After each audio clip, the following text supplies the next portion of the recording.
So, okay, I think we should start this session. This session we have two talks about gravitational waves. The first talk is from Professor Stefan Ballmer. Is from LIGO. Topic is gravitational wave astronomy. Next step. Yes.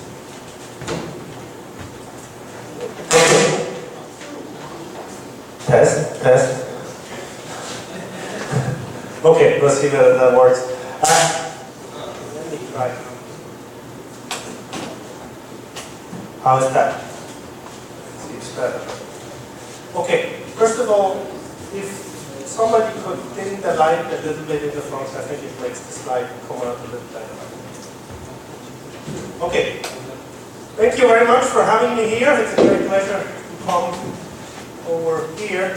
And I'm going to talk about gravitational waves, in particular with LIGO, gravitational wave detection. And this is mostly an experimental talk, but it's a young field, right at the threshold, so I hope I can share my excitement with you. So,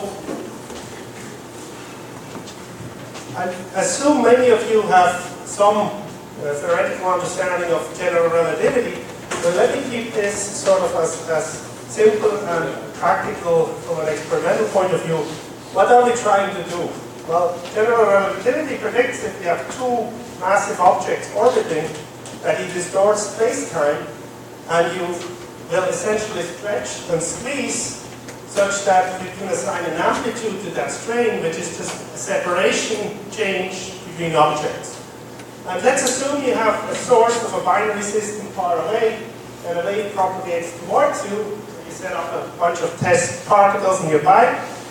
What you'll see is a motion, a separation change between these test particles which have this typical quadrupolar pattern.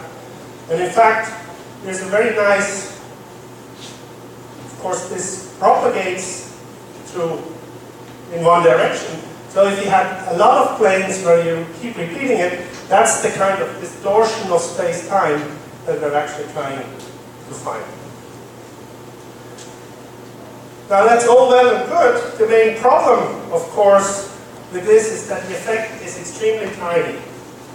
Typical strains we talk about are of the order of 10 to the minus 23, or for the 4-kilometer long arms of the LIGO detector, of which you saw a picture, an aerial picture in the top slide. We're talking about a fraction of a proton.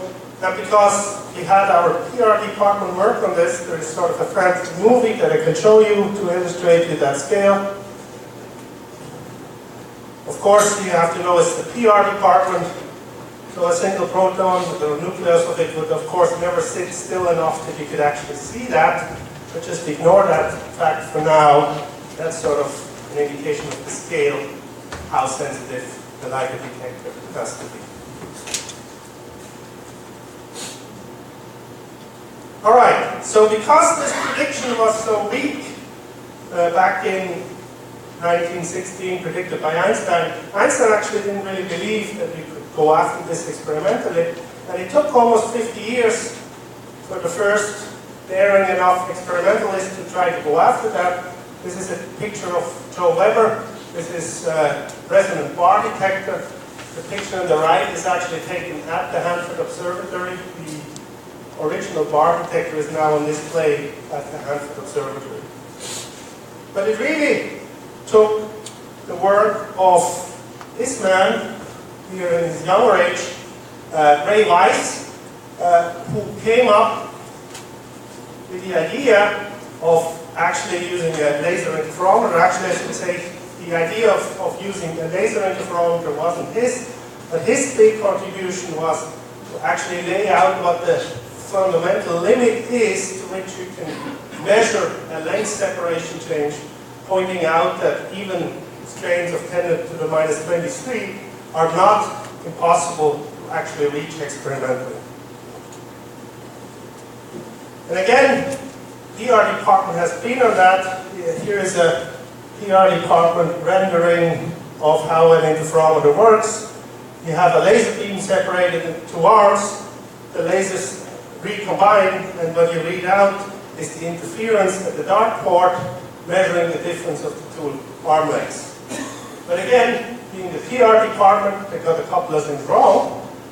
The interferometer is actually offset of the dart fringe, and that offset is much bigger than the actual wave, which actually makes the signal you see at the dart port here a linear signal. Let's see whether this works, and not the quadratic signature that's sort of indicated in this schematic.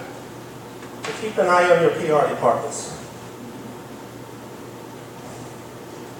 Okay, back in 1972, when Ray Weiss proposed to build such an interferometer, he realized a couple of things. First of all, at the time, pulsars were just the new thing on the block, and that's the first thing that was discovered that could actually produce the source of gravitational radiation strong enough. And so in that proposal, he speaks about spinning pulsars as possible sources. He also speaks about the importance of thermal noise at the bottom, realizing that thermal noise of the mirrors is one of the limiting factors, and hence having long arms is the critical point for making this technology work. The thing that had not been discovered at that point was binary pulsars. And in fact, only a few years later, this was published in '72, in '74, the first binary pulsar was discovered, the Hulse-Taylor pulsar, which is now famous.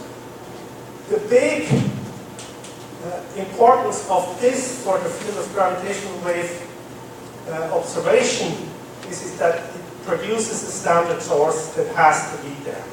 We know there are binary neutron stars out there. We know they need to merge.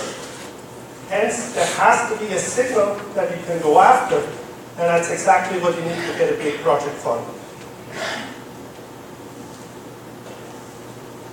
And indeed, that's what happened. It took another 25 years until it actually happened. But the LIGO project was funded in 1990. An initial version, which more or less was a demonstration that such an extreme sensitivity is possible, reached design sensitivity 15 years later.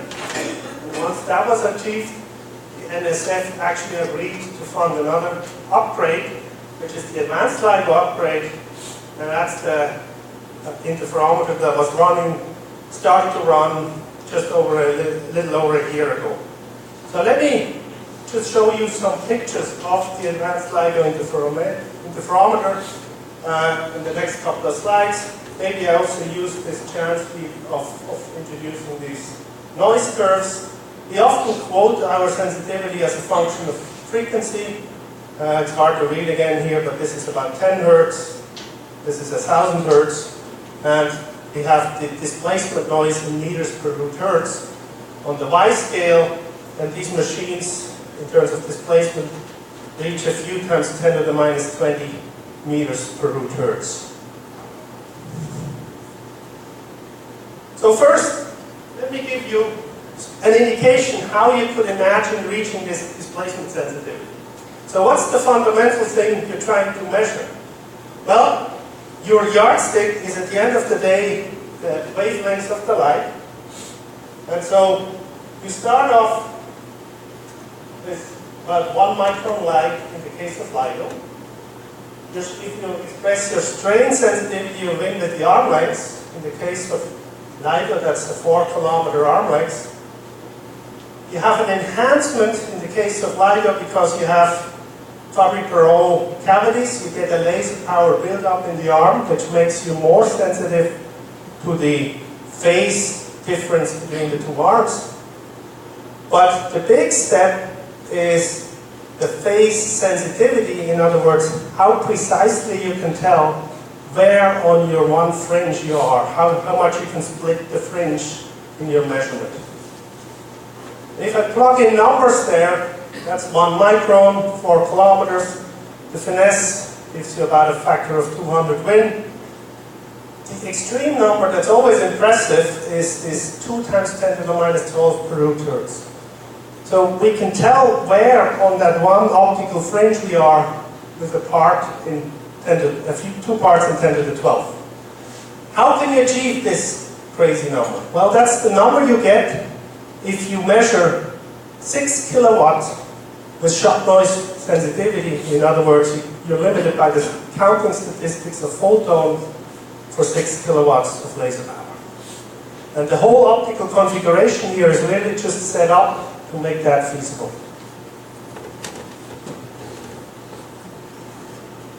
Alright, if you plug in the numbers, you indeed get strains of a few times 10 to the minus 10, 20 as promised. So in principle it's possible. Of course now you have to make sure that nothing else in your interferometer produces noise in excess of that, so that your sensitivity to gravitational wave is actually in that regime. Okay, so let me show you some more pictures of the hardware. First, here's the layout. The arm cavity is 4 kilometers long, and then to match these cavities, which the beam is about 12 centimeter diameter in the arms, so it's relatively big. To match the mode in these arms, we have folded recycling, power recycling and signal recycling cavities. The purpose of these is, in the power recycling case, it essentially allows us to use a 100-watt laser to mimic operating an interferometer at 6 kilowatts. That's why we call it power recycling cavity. And the purpose of the signal recycling cavity is to shape your sensitivity curve to actually access the frequencies you really want. Okay, so here are some pictures.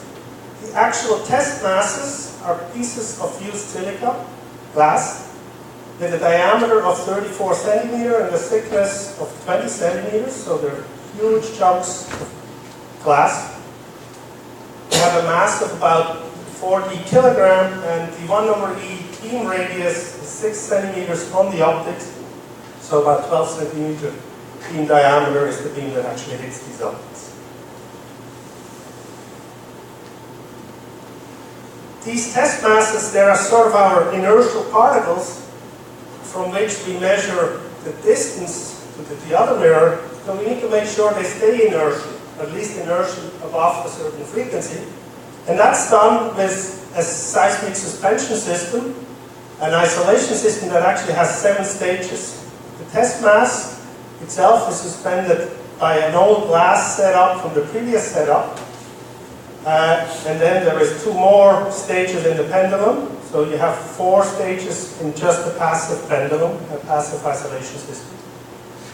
And then up here we have 2 stages of active isolation that are in vacuum, which are active systems which have inertial sensors and actively keep the table inertially quiet. And on top of all that, there is an external hydraulic system that's outside the vacuum that takes out the really large motions, like tidal effects and things like that. It's worth just taking another close look at that quadruple pendulum, in particular the last 2 stages. As I mentioned, the last 2 stages are all monolithic. In other words, the glass is attached to the bottom mass with glass fibers to a glass penultimate mass. The reason for that is thermal noise of the suspension is one of the limiting factors. And the way to get the thermal noise down is to have a very low loss material, like glass, which allows you to, if you want to confine the 1/2 kT thermal energy in just a very narrow resonance frequency, leaving the rest of the spectrum available for observation. That's a trick we use in many places to get the sensitivity outside the violin modes in the suspension as low as possible. The other thing that I should point out on this picture is there is actually a second chain of masses right behind it, and that's simply because it's not good enough to just hang that mirror there. You need to be able to push on it to keep the light on resonance, and you have to push against something else. That something else also has to be quiet, so you need a second chain of reaction masses right behind it. And in this picture you can actually see that last set of pushing is done with electrostatic actuators, so that reaction mass has a set of essentially capacitance plates on it to electrostatically push that button there. Here's a picture of the whole setup installed. Here you see that same pattern again, and some humans to scale. The beam in here is green.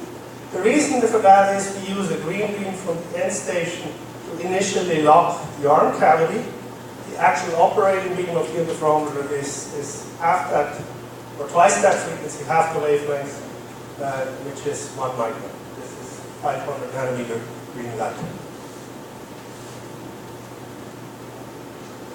Of course, usually people just talk about the main suspensions, but to make the whole interferometer work, you have many other suspensions. Each mirroring that input chain has its own rather complicated seismic isolation system, and you end up with rather crowded looking vacuum chambers. There's a picture here and a picture here.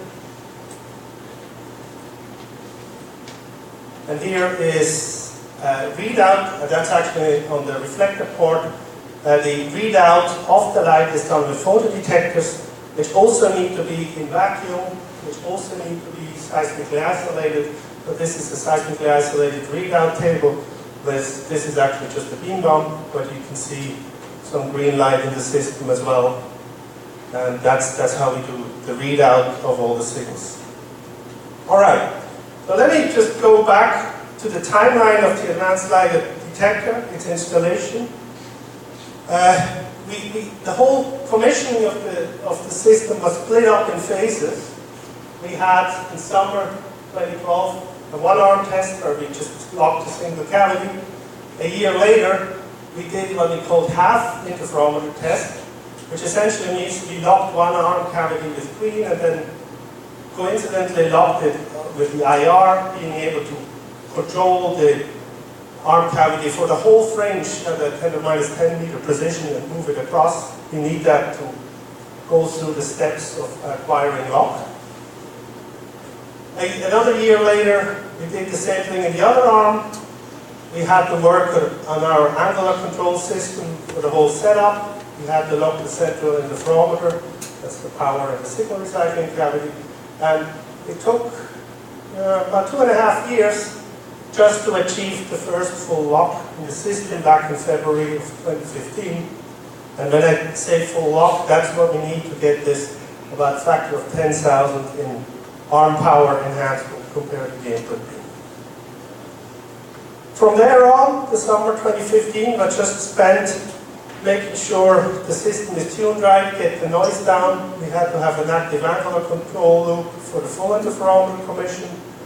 And so within a couple of months, we reached the sensitivity to binary neutron stars. That's in other words, how far on average we should see such systems of about 80 megaparsec. The machines were operating rather stably. And so that was the situation in fall of 2015 when we started our first observation run. And in fact, as always, as these things go, the last minutes are rather hectic. So I actually was working at the site doing weekend shifts because the run was supposed to start in the morning. We had to get some measurements done. If you look at that log entry of the last log entry, that was taken at 9:14 UTC. And if you remember publication of the first observation of gravitational waves from binary black holes, that happened at 9:50 UTC. So sometimes it's good to go to bed. All right, let me talk a little bit more about how that unfolded. So the first sign that we had something on this now came the next morning when there was this email from Germany, because that was at the time work day in Germany and everybody in the US was sleeping. And we had an interesting event, and we were worried that this might be a hardware injection. In other words, somebody injecting a signal to verify that the whole interferometer actually works. It just looked too good to be true. However, the morning after I came into the control room, what we actually, you can't read this stuff again, it's really just blocked out.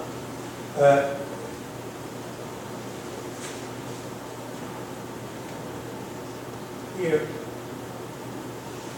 The first thing I saw is that this event was actually not an injection, because at the time that system was not actually running, and so you might have heard a lot of talk about possible blind injection at the time. There was never any discussion of blind injection. We knew if this was there, it was nothing put there intentionally, and so for me, that morning, what I looked at was spectrograms of time versus frequency, and that was the signal in the Livingston detector. That was the signal in the Hanford detector. And with only 8 millisecond shift between them, you can see I just overlaid the color plots, they lined up perfectly. So within a week, we were pretty sure that we had something. And in fact here, that week somewhere in Maine, Ray Weiss, the person who I talked about before, one of the founders of the project, was celebrating somewhere in Maine. This is my colleague at Syracuse University, Peter Solson, and this is Richard Isaacson, who was NSF program manager when LIGO was actually first funded, and so celebrations were in order in a very short time. Of course, it took a while to get everything worked out and the publication out, so that took out a couple of months. But what I want to do next is show you, actually let you listen to the signal, first to the raw signal.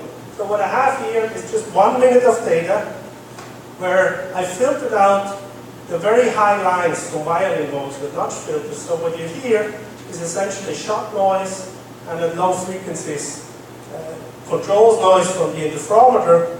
And so most of the time, the LIGO system is reporting data, it just sounds something like that. However, exactly in the minute, you hear a little blip. Let's see.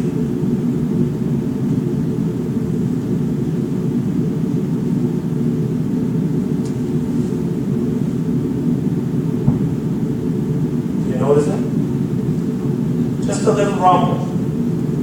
That signal happened exactly at the same time at both observatories. And if you process that data and stick it into a spectrogram, and then what I'm going to play here is that same signal, first at normal speed and then sped up a factor of 2, so the frequency is actually put into the audio band, so you can perceive the change in frequency. Here's what you hear.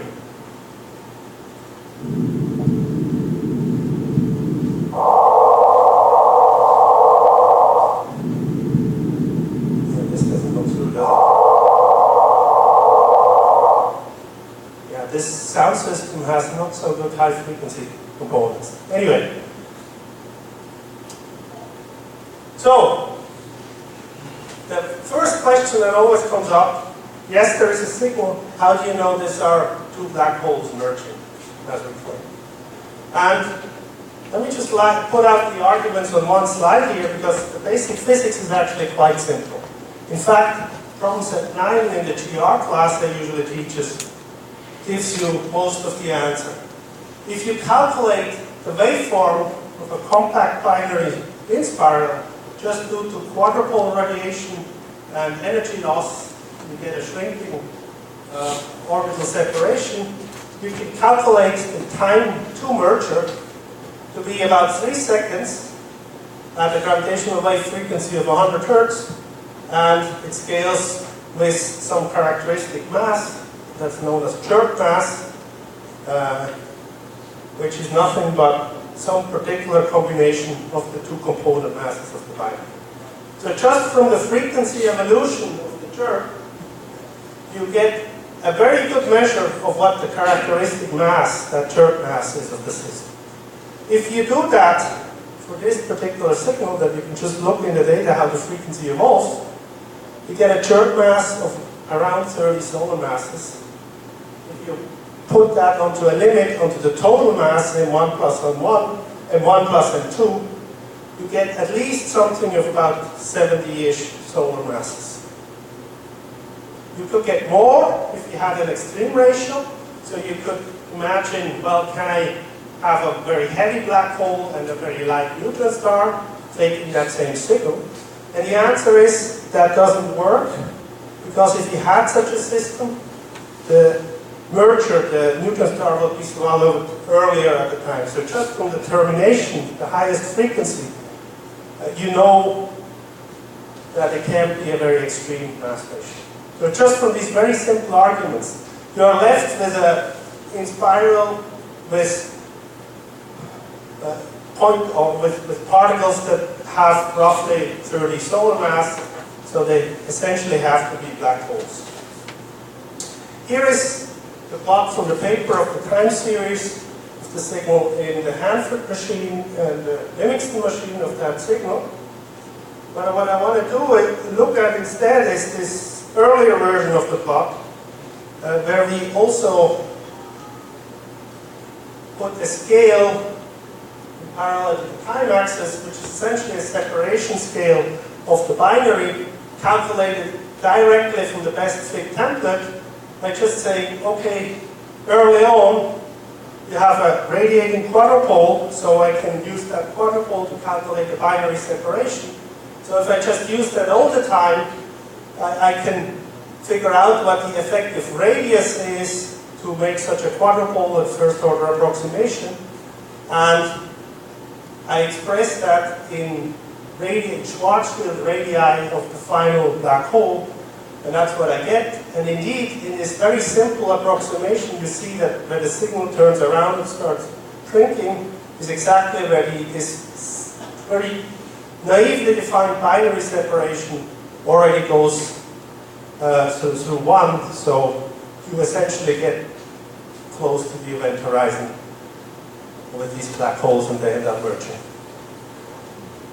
One very interesting question that we have been asked a lot is whether we can resolve the ring down of the waveform. And so let me just first say what I mean by that. Well, first of all, why should we care? As many of you know that in a spinning black hole, because the only components of a black hole are its mass and its spin, assuming it's not charged, the quasi-normal mode of that disturbed black hole we're in with very characteristic frequencies and spins, and in fact they're only determined by these two parameters. So if you can observe that ring down and you can resolve more than just the principal component, but also the next higher order mode of a quadrupole moment, then you can directly verify whether that's consistent with the prediction of GR. So of course, we looked at that data and tried to see whether we can do that. But clearly we see the waveform go through a peak and start to ring down. But if you then ask whether in that phase the linear perturbation, black hole perturbation theory is already good, you come to the conclusion that no, we're still in the transition phase there, and in order to get a good spectral resolution, you'd have to start slightly later, where the linear approximations of a per black hole actually starts working. And it turns out for that first signal, that signal disappears in the detector noise just about when this linear black hole perturbation theory becomes a valid approximation. So for that first signal, there is no way we can actually get to black hole spectroscopy, but with upgrades that are in planning, future sensitivity predictions, we actually expect to be able to do that, let's say, in the next decade. And this is a recent publication from one of our students who looked at that, what sensitivity would actually be required given the rate that was observed in the first observation runs for us to do that experimentally, and that should be, we should be able to do that in the next, let's say, decade. All right, how am I doing the time? I probably should keep an eye on it. So this is just the best fit parameters. of that black hole. And I'll probably skip over this, so there's a couple of slides how significant it was. It was extremely significant, essentially louder in any search than any other signal. So let me skip over it. And instead focus a little bit about the next steps of what we intend to do in the future and what we did since that run. Right now, we're still about a factor of 3 in strain away from our design sensitivity. And we're now thinking about ways to upgrade the sensitivity to get significantly higher event rates and turn this machine into a regular astronomical observatory. In fact, the first thing that happens after the publicity is we got funding from the Indian government to put a 30 of those detectors into India, so that's now going to happen. Here's just a picture of the signing of the memorandum.